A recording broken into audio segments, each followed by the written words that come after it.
اور ایرانیوں کی جنگ ہوگی، اس دفعہ روم کو فتح ہوگی۔ پہاڑ پھٹا، اس میں سے ایک زندہ اونٹنی نکل آئی، پہاڑ نے اونٹنی جنم دے دی کہ جب مالک کائنات حکم دے پھونک مارنے کا تو تاخیر نہ ہو جائے اللہ کے حکم کو پورا کرنے میں، حکم کی تعمیل میں تاخیر نہ ہو جائے۔ وہ اللہ کی طاقت کو جانتا ہے، وہ اللہ کی پاور اور شان کو جانتا ہے۔ دور اور نزدیک اللہ کے لیے کوئی پرابلم نہیں ہے۔ اللہ تعالیٰ زمین کی اوپر والی تہ کو بھی، اوپر کی چیزوں کو بھی جس طاقت اور شان کے ساتھ دیکھتا ہے، اللہ تحت الثری میں بھی اپنی پیدا کردہ چیزوں کو بھی اسی شان اور اسی طاقت کے ساتھ دیکھتا ہے۔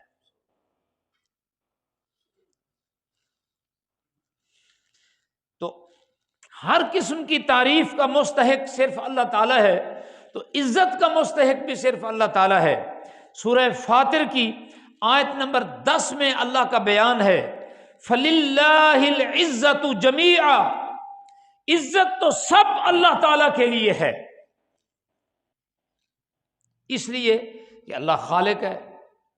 سورہ حج میں اللہ چیلنج کرتا ہے کہ جاہلو، جن ہستیوں کو تم پکارتے ہو وہ تو ایک مکھی بھی پیدا نہیں کر سکتے۔ ان الذین تدعون من دون اللہ لن یخلقوا ذبابا ولو اجتمعوا لہ، خواہ سارے کٹھے ہو جائیں، اولیاء بھی کٹھے ہو جائیں، زہداء اور اتقیاء بھی، متقی بھی کٹھے ہو جائیں، اور انبیاء بھی کٹھے ہو جائیں، رسول اور پیغمبر اور فرشتہ میکائیل، عزرائیل، اسرافیل، جبرائیل سب کٹھے ہو جائیں، ایک مکھی پیدا نہیں کر سکتے۔ اللہ تعالیٰ تعریف کا مستحق بھی ہے اور عزت کا مستحق بھی ہے۔ اللہ تعالیٰ اس لیے عزت کا اور تعریف کا مستحق ہے کہ اللہ خالق ہے، باقی سب مخلوق ہیں۔ محمد صلی اللہ علیہ وسلم کو بھی اللہ نے پیدا کیا، ابراہیم علیہ السلام کو بھی اللہ نے پیدا کیا، آدم علیہ السلام کو بھی اللہ نے پیدا کیا، فرشتوں کو بھی اللہ نے پیدا کیا، جنت اور دوزخ بھی اللہ نے پیدا کی، آسمان و زمین بھی اللہ نے پیدا کیے۔ اس میں جو کچھ سورج، سیارے، چاند نظر آتے ہیں، پہاڑ، بادل، پانی، آگ، درخت، سب صحرا، یہ سب اللہ کی پیدا کی ہوئی چیزیں ہیں۔ اللہ کی ذات باقی رہنے والی ہے، ساری کائنات فنا ہو جائے گی۔ وَنُفِخَ فِي الصُّورِ، جب سور میں پھونک مار دی جائے گی، سب کو موت آ جائے گی، سب فنا ہو جائیں گے۔ اللہ رب العزت قادر ہے، باقی سب مجبور ہیں۔ میں روشنی پر مجبور ہوں، سردی ہو تو آگ سیکنے پر، ہیٹر جلانے پر، کپڑے اور شال اور چادر اور کوٹ اور رضائی لینے پر مجبور ہوں۔ اللہ رب العزت قادر مطلق ہے، اللہ کو کسی چیز کی کوئی مجبوری نہیں ہے۔ اللہ تعالیٰ بے نیاز ہے، وہ نبیوں کو بھی اٹھا کے جہنم میں پھینک دے، تمام فرشتوں کو اٹھا کے جہنم میں پھینک دے، کوئی اللہ کا نقصان نہیں ہے، اللہ کو ڈر نہیں ہے، اللہ کو پرواہ نہیں ہے، اس کی اولاد نہیں، بیوی نہیں، تھکتا نہیں، کائنات کو چلانے میں اس کو تھکاوٹ نہیں ہوئی ہے، آج تک اس نے ایک لقمہ بھی نہیں کھایا ہے، اللہ تعالیٰ اونگتا بھی نہیں ہے، سوتا بھی نہیں ہے، اس لیے کہ اللہ طاقتور ہے اور بے نیاز ہے۔ باقی سب حاجت مند ہیں، محتاج ہیں، ضرورت مند ہیں۔ اس گفتگو کا خلاصہ یہ ہے کہ بے شمار ایسی خوبیاں ہیں جو سوائے اللہ کی ذات کے کسی کی بھی اندر وہ نہیں پائی جاتی ہیں۔ اللہ تعالیٰ ہی تمام تعریفوں اور ہر قسم کی شان، بلندی، پاکیزگی اور عزت کا مستحق ہے۔ اللہ تعالیٰ کی کچھ اور بھی صفات ہیں، اب میں اس کو بھی بیان کرنے لگا ہوں۔ جیسا کہ تمام قوتوں، طاقتوں کا مالک صرف اللہ تعالیٰ ہے۔ ان القوت للہ جمیعا، بے شک اللہ ہی تمام قوتوں کا مالک ہے۔ صالح علیہ السلام کی قوم نے کہا کہ ہمیں معجزہ دکھاؤ، نشانیاں دکھاؤ۔ پہاڑ پھٹا، اس میں سے ایک زندہ اونٹنی نکل آئی، پہاڑ نے اونٹنی جنم دے دی۔ یہ کون کر سکتا ہے؟ اللہ، قوت کی بات ہے۔ کون کہا تو زمین بنا دی، آسمان بنا دیے، ہوائیں بنا دی۔ ہمارا یہ زمین، یہ ارتھ پلینٹ سورج کے مقابلے میں اتنا چھوٹا ہے جیسے اس دیوار پر آپ پین کا تکا لگا دیں، اور سورج کے پیچھے جتنے سیارے اور مخلوقات ہیں سورج ان کے مقابلے میں ایسے ہے جیسے آپ 10 لکھیں اور 0 لگائیں، چلتی ہوئی تحریر میں آپ 10 لکھیں تو 0 کتنا چھوٹا ہوتا ہے، یہ سورج اتنا چھوٹا ہے ان کے مقابلے میں۔ اللہ اکبر۔ ان القوۃ للہ جمیعا، بے شک تمام قوتوں کا مالک اللہ تعالیٰ ہے۔ ہمارے ایک ساتھی جمعہ پڑھنے آتے تھے، یعقوب بھائی، گھنٹہ گھر پر ان کا جنرل سٹور تھا، وہ فوت ہو گئے، اللہ تعالیٰ ان کی بخشش فرمائے، ان کے گناہ معاف فرمائے، ان کو جنت۔ میں جب بھی جاتا ان کی دکان پر، جمعہ پڑھ لیا، جمعہ ختم ہو گیا، میں 15 دن بعد گیا، مہینے بعد گیا، 3 مہینے بعد گیا، تو مجھے وہ کہتا تھا وہ حدیث میرے ذہن میں کھڑی ہے۔ میں نے کہا کون سی؟ اب میں بھول گیا، کیونکہ ہر جمعہ نئے شان کے ساتھ، نئی تیاری کے ساتھ، نئے مضمون کے ساتھ بیان کرتے ہیں۔ کہنے لگا آپ نے وہ حدیث بیان کی کہ اللہ تعالیٰ نے اسرافیل کو پیدا کیا، فرشتہ اسرافیل کو پیدا کیا، یہ بھی 4 بڑے فرشتوں میں سے ایک ہے، اور اللہ تعالیٰ نے اس کے منہ میں وہ آلہ پکڑا دیا اور اس کو کہا کہ جب میرا حکم ہو تو نے اس میں پھونک مارنی ہے، اس کے بعد پھر کائنات میں بربادی پیدا ہو جائے گی اور قیامت برپا ہو جائے گی، سب فنا ہو جائے گا۔ اور وہ اپنا ایک گھٹنا کھڑا کر کے اور ایک گھٹنا زمین پر رکھ کے، پاؤں اور گھٹنا زمین پر رکھ کے اللہ کی طرف دیکھ رہا ہے۔ یہ اللہ کی طرف اس لیے دیکھ رہا ہے کہ اس کے دل میں ایک ڈر ہے کہ جب مالک کائنات حکم دے پھونک مارنے کا تو تاخیر نہ ہو جائے اللہ کے حکم کو پورا کرنے میں، حکم کی تعمیل میں تاخیر نہ ہو جائے۔ وہ اللہ کی طاقت کو جانتا ہے، وہ اللہ کی پاور اور شان کو جانتا ہے۔ اس لیے قرآن مجید نے سورہ بقرہ کی آیت نمبر 165 پہ فرمایا ان القوۃ للہ جمیعا، ساری طاقتیں اللہ کے لیے ہیں۔ اللہ کو آدم علیہ السلام کو کہا نکل جاؤ، نوح علیہ السلام کا بیٹا پانی میں غرق کر دیا، یونس علیہ السلام کو مچھلی کے پیٹ میں ڈال دیا، یوسف علیہ السلام کو جیل میں پہنچا دیا اور پھر تخت پر بٹھا دیا، سلیمان علیہ السلام کو جن تابع کر دیے، پرندوں کی بولیاں سمجھا دی، اور ان کا تخت ہوا میں اڑتا تھا ریموٹ کی طرح، بغیر پائلٹ کے ہوا اڑا رہی ہے۔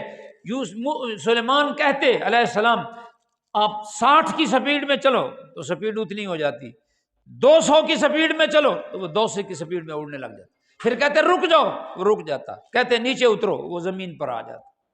یہ طاقتیں سلیمان علیہ السلام کی نہیں تھی، انہوں نے تو دعا کر کے اللہ سے یہ سلطنت مانگی تھی، اللہ نے عطا کر دی۔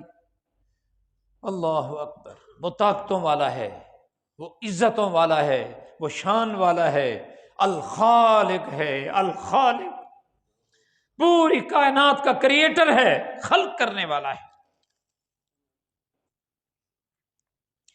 فضل و انعام سے نوازنا صرف اللہ کے اختیار میں ہے، کسی اور کے اختیار میں نہیں ہے۔ فضل و انعام سے نوازنا، یہ میں کیا بیان کر رہا ہوں؟ اللہ تعالیٰ کی صفات بیان کر رہا ہوں۔ شرک فی الصفات موضوع تھا، اب میں شرک اور اللہ کی صفات والی آیتیں آپ کو بیان کر رہا ہوں۔ فضل و انعام سے نوازنا اللہ کے اختیار میں ہے۔ قرآن کی چھوٹی سی آیت ہے، سورہ آل عمران ہے اور آیت نمبر 73 ہے۔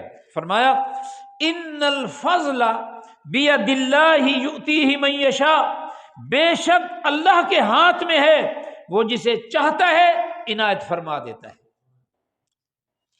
ہیڈنگ کیا تھی؟ ٹائٹل کیا تھا؟ فضل و انعام سے نوازنا اللہ کے اختیار میں ہے۔ ان الفضل بید اللہ یؤتیہ من یشاء، وہ جسے چاہتا ہے اپنے فضل و انعام سے نواز دیتا ہے، جیسے سلیمان علیہ السلام کو نواز دیا، اللہ نے نوازا ہے۔ موت اور زندگی صرف اللہ کے اختیار میں ہے، موت اور زندگی صرف اللہ کے اختیار میں۔ سمندر میں ایک جہاز غرق ہوتا ہے، صرف ایک بندہ بچتا ہے، سب مر جاتے ہیں۔ کون بچاتا ہے؟ اللہ رب العزت کی ذات بچاتی ہے۔ بحری جہازوں کو بندرگاہوں پر پہنچانا، اڑنے والے فضا میں اڑنے والے طیاروں کو ایئرپورٹوں پر پہنچانا، گاڑیوں کو پنڈی اسلام آباد میں پہنچانا، یہ ڈرائیور کا اور انجن کا کمال نہیں ہے، یہ اللہ رب العزت کا فضل و انعام ہوتا ہے۔ ان الفضل، کیا پیاری آیت ہے، اللہ کا سب دل کرتا ہے جھومتے رہیں، اسے پڑھتے رہیں۔ ان الفضل، یہ جی مہدی حسن نے بڑا گانا گایا ہے۔ کیا گانا گایا ہے؟ اس نے عریانی، فحاشی، بے حیائی اور اللہ کی ناراضگی کا سبق دیا ہے، وہ پھیلائی ہے۔ صحابہ قرآن گنگناتے تھے۔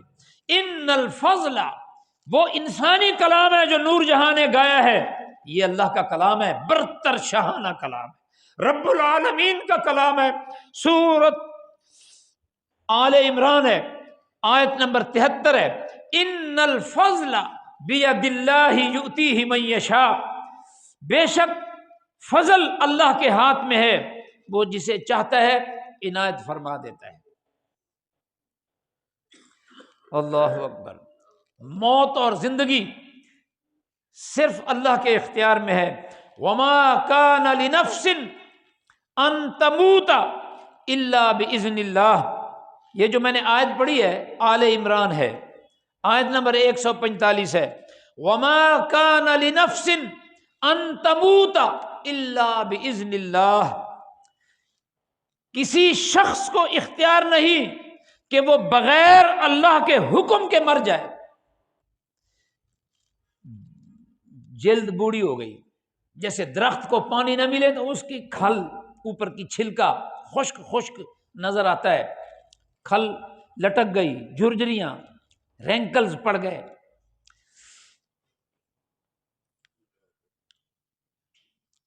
ہڈیاں کمزور ہو گئی، سر کانپ رہا ہے۔ عمر پوچھو کتنی ہے جی؟ 97 سال ہے۔ اوپر اٹینڈنٹ ورثہ پریشان ہے، خدمت گزار پریشان ہے، روح نہیں نکل رہی ہے۔ اللہ کا حکم ہوگا تو روح نکلے گی۔ اللہ اکبر، اللہ۔ کسی شخص کے اختیار میں نہیں کہ بغیر اللہ کی اجازت کے اس کو موت آ جائے، سوال ہی پیدا نہیں ہوتا۔ اسی طرح اللہ تعالیٰ نے سورہ قاف والقرآن المجید، یہ ایک سورت کا نام ہے قاف، اس کی آیت نمبر 43 میں فرمایا انا نحن نحیی ونمیت والینا المصیر، ہم ہی زندہ کرتے ہیں اور ہم ہی مارتے ہیں، اور مرنے والے سب لوٹ کر ہمارے پاس آئیں گے، سب نے لوٹنا ہماری طرف ہی ہے۔ اسی طرح اللہ تعالیٰ سورہ الروم میں، روم ایک سلطنت تھی، رسول اللہ صلی اللہ علیہ وسلم نے خوشخبری دی صحابہ کرام کو کہ روم اور ایرانیوں کی جنگ ہوگی، اس دفعہ روم کو فتح ہوگی۔ ابو بکر صدیق رضی اللہ تعالیٰ عنہ نے، یہ مہینہ ان کی وفات کا ہے، ابو بکر صدیق رضی اللہ تعالیٰ، اگلے جمعہ انشاءاللہ ابو بکر صدیق کی خدمات، ان کی صلاحیتیں، ان کا ایمان لانا، اس پر ہم انشاءاللہ جمعہ پڑھائیں گے۔ ابو بکر صدیق نے ایک مکے کے مشرک سے شرط لگا لی، مشرک کا مزاج ایرانیوں سے ملتا تھا، صحابہ کرام قریب سمجھتے تھے عیسائیوں کو اپنے، اس لیے کہ وہ نبیوں کو مانتے تھے، آسمانی کتابوں کو مانتے تھے، اللہ کو مانتے تھے۔ جو ایران کے مجوسی تھے وہ آگ پرست تھے، نہ وہ خدا کو مانتے، نہ کتابوں کو مانتے، نہ موت کے بعد جی اٹھنے کو مانتے، نہ نبیوں رسولوں کو مانتے تھے۔ پہلی جنگ میں روم کو شکست ہو گئی۔ جب اللہ کے رسول نے نبوت کا اعلان کیا، آپ کی بعثت ہوئی، اس وقت اللہ کے رسول نے خوشخبری دی کہ اب پھر ایک جنگ ہوگی، روم غالب آ جائے گا، ایران کو شکست ہو جائے گی، یہ سپر طاقت ختم ہو جائے گی، وہ سپر طاقت جیت جائے گی۔ شرط لگا لی ابو بکر صدیق نے۔ ابو بکر صدیق نے کہا بھی روم جیتے گا، کیونکہ قرآن کہتا ہے، پیغمبر نے تصدیق کی ہے۔ اللہ اکبر۔ جو مشرک تھے انہوں نے کہا نہیں، ایران جیتے گا۔ یہ خبر نبی صلی اللہ علیہ وسلم کو آ کر ابو بکر صدیق نے بتائی، فرمایا کتنے اونٹ لگائے تھے؟ فرمایا ایک ایک اونٹ یا 10 اونٹ لگائے تھے۔ اللہ کے رسول نے فرمایا جاؤ اونٹوں کی تعداد بڑھا دو، جیتنا روم نہیں ہے، فتح روم کو ہی ہوگی، جاؤ اونٹوں کی تعداد بڑھا دو۔ ابو بکر صدیق دوبارہ گئے، شرط کو تازہ کیا، تعداد بڑھا دی، اور جب روم فتح ہو گیا تو 100 اونٹ لے آئے تھے۔ یہ سورہ روم کی آیت ہے۔ میں نے سورت کا تھوڑا سا پس منظر بھی آپ کی خدمت میں پیش کر دیا ہے۔ موضوع ٹائٹل تھا موت اور زندگی اللہ کے اختیار میں ہے۔ اللہ الذی، یہ گنگنانے والی آیتیں ہیں، بندہ چلتا پھرتا آیتوں سے گنگنائے، کیا کمال ہے۔ اللہ الذی خلقکم ثم رزقکم ثم یمیتکم ثم یحییکم هل من شرکائکم من یفعل من ذلکم من شیء سبحانہ وتعالی عما یشرکون۔ سورہ روم، اللہ ہی ہے جس نے تم کو پیدا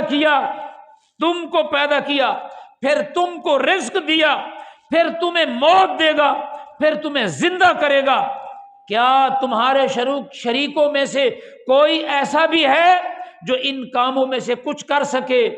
نہیں، اللہ کرنے والا ہے، اللہ پاک ہے، بلند و بالا ہے اس شرک سے جو یہ اللہ کے خلاف عقیدہ گھڑ کر تجویز کر رہے ہیں۔ اللہ اس شرک سے بلند و بالا ہے۔ ایک آیت آخری پڑھ دیتا ہوں۔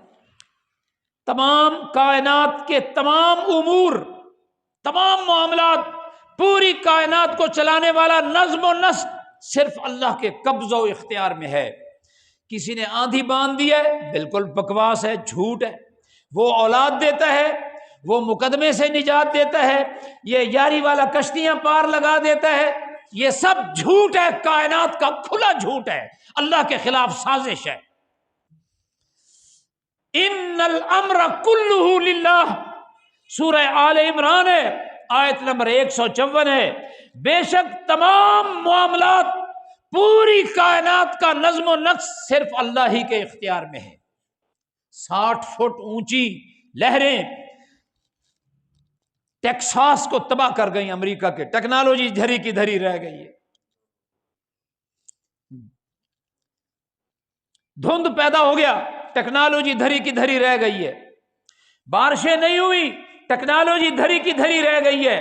دانا چھوٹا ہو گیا، ٹیکنالوجی دھری کی دھری رہ گئی ہے۔ اس لیے کہ تمام معاملات، نظم و نسق، کائنات کا کنٹرول، زبر اور زیر صرف اللہ کے اختیار میں ہے۔ ان الامر کلہ للہ، بے شک تمام امور، تمام معاملات اللہ چلاتا ہے، اللہ کے اختیار میں ہے۔ ہوائیں چلے تو اللہ، بادل آئے تو اللہ، بارشیں ہوں تو اللہ، سورج کو گرہن لگے تو اللہ، چاند کو گرہن لگے۔ اس لیے محمد صلی اللہ علیہ وسلم جب سورج میں کو یا ان میں سے کسی دوسرے کو یعنی چاند کو گرہن لگتا، مسجد میں آ جاتے، لمبی نماز شروع کر دیتے، 2 گھنٹے کی نماز، 2 گھنٹے کی نماز پڑھتے رہتے، سلام پھیرتے، دیکھا بھی ابھی گرہن ہے، پھر یہ اللہ کی نشانیاں ہیں۔ جیسے اللہ نے چمکایا ہے، اللہ اس کو بے نور بھی کر دے گا، اس کی روشنی سلب کر لے گا، یہ اللہ کے اختیار پہ۔ اللہ اکبر، اللہ اکبر۔